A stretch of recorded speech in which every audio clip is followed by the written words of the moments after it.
Hi everyone, this is Brian Capone from the Capone for Your Home team at Berkshire Hathaway Home Services, Fox and Roach Realtors in Society Hill, Center City, Philadelphia.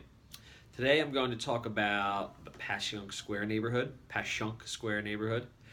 I was quoted today in the Metro on their neighborhood guide about the neighborhood. So a couple things that didn't get mentioned in the article were really two neighborhoods, Passyunk Square, and the borders for Passyunk Square are Washington Avenue to the north, Tasker Street to the south, and roughly 8th or ninth to the east. That boundary tends to be expanding as the neighborhood gets more popular. The neighboring neighborhood to the east would be Dickinson Narrows, and whether you want to say 7th Street, 8th Street, 9th Street, somewhere around there. And then the western boundary of Passyunk Square would be Broad Street. Neighborhood to the south is East Passyunk Crossing. I actually lived in that neighborhood, which is referenced in the article, from 2005 until about 2014. I actually still own the home down there. It's rented out. And that neighborhood goes from Tasker Street to the north, Snyder Avenue to the south, and the same east-west boundaries, 8th, 9th Street, Broad Street. An argument could be made that, the East Passyunk Crossing Civic Association still exists. An argument could be made that it's really all Passyunk Square at this point. They were clear delineations as the neighborhoods were gentrifying and changing, but it all has kind of become Passyunk Square. I think most people would say that the name Passyunk Square has a little more cred, a little more popularity, is more desirable, for lack of a better word, than East Passyunk Crossing. But again, it could all be one and the same at this point. I don't know if you could make an argument against that, but I think there'd be plenty of people who would just agree with it. And actually, when they asked me for the article, what median sales price was in the neighborhood, which was $305,000, I actually did all the way to Snyder Avenue. So I just ran Washington to Snyder. So it really includes both neighborhoods. If you separated them out, you would probably see. I'll go so far as to say definitely see that there would be higher price points if I just use that Tasker Street line. You would see higher price points to the north and slightly lower price points to the south, but prices are still going up regardless.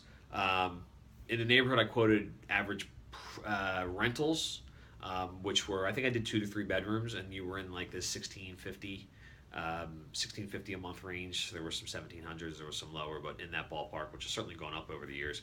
And then actually she asked me when we prepped for this article, the writer of the article asked me for median condo sale prices. And I knew the answer to this anyway, but I looked it up. There were none, because there really are not that many condos in that neighborhood.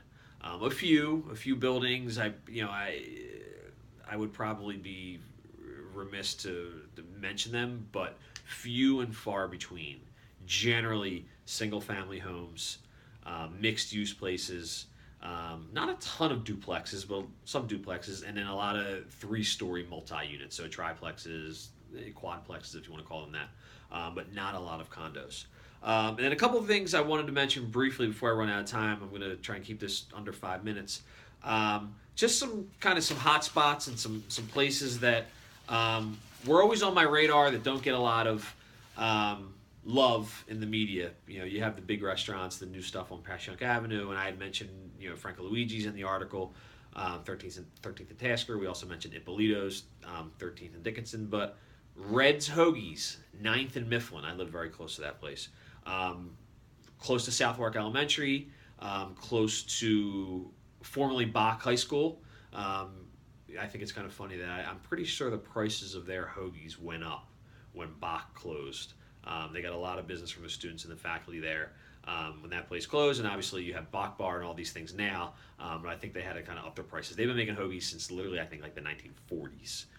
So I pull up, I double park, I'm literally in and out of there with a hoagie in my hand in probably less than 2 minutes, which always amazes me. Varallo Bakery, and these are all in the southern East Passyunk Crossing part of the neighborhood if you want to go there. Varallo Bakery, 10th and Morris. Love it for cannoli, Italian cream cake. We used to get there for a lot anytime we were going to somebody's house or a family event. They have espresso bar. They have gelato. Maybe in the summer. I'm not sure if they have it all year round. Ben's, which is 8th and Wharton. There's now Ben's on Broad Street. I think that's Ben's. Well, there's B2 on Passyunk Avenue. I think Ben is west on Broad Street, but the original Ben is at 8th and Wharton. Cool little coffee shop. Pretty popular, so I wouldn't say that floats under the radar. There's a little bakery. I don't even know what it's called. It's more of a Mexican bakery at 8th and Watkins. I used to go there often. They used to make, I don't speak Spanish, churro. Um, Fresh in the morning. I used to grab one of those while I was walking the dog just for fun. Up at 13th and Ellsworth or 13th and Federal. I have to double check. There's a ton of taquerias. El Rarroco, if you pronounce that. I always thought they had good Mexican food, seafood specialties. And then we used to get Mexican at a little place at 10th and Tasker too. Fountain Porter's there, the cigar shop's there, and they had some good kind of all-around Mexican food. I always liked their burritos because they stuck the cheese in the middle of it, and it was almost like a kind of melted cheese ball in their burrito. And that I'm going to end it on because I'm getting a little ridiculous now. Thank you for listening, Brian Capone. Capone for your home team.